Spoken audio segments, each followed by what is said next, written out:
2014లో 15లో అలాగా మిమ్మల్ని చూసినప్పుడు ఈ ఈ ప్రపంచ స్థాయి సినిమాకి మా నాగశ్విన్ కూడా ఉంటాడని చెప్పేసి మేము అనుకోలేదు సార్. నిజంగా ప్రౌడ్ ఆఫ్ యూ.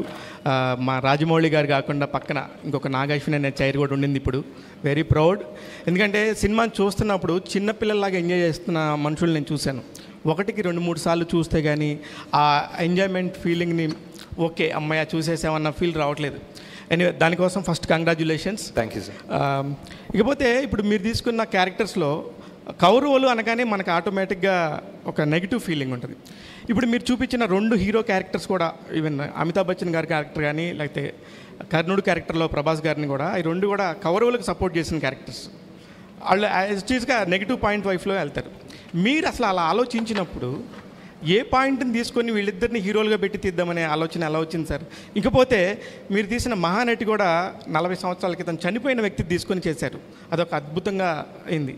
ఇప్పుడు కూడా మీరు చూస్తే కొన్ని వేల సంవత్సరాల క్రితం వెనకాల జరిగిన ద్వాపరయుగాన్ని మళ్ళీ ఇప్పుడు 800 సంవత్సరాల తర్వాత జరిగిపోయే కలియుగంలో జరగబోయే అంతాన్ని కూడా చూపించబోతున్నారు.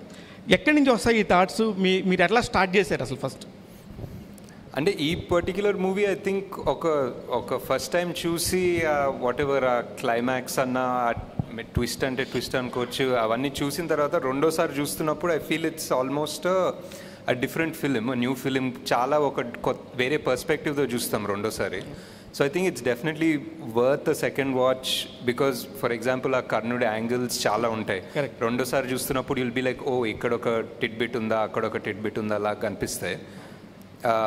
దట్ ఈస్ అండ్ ఎక్కడి నుంచి వస్తాయి థాట్స్ అంటే తెలియదు సార్. అంటే ఉంటాయి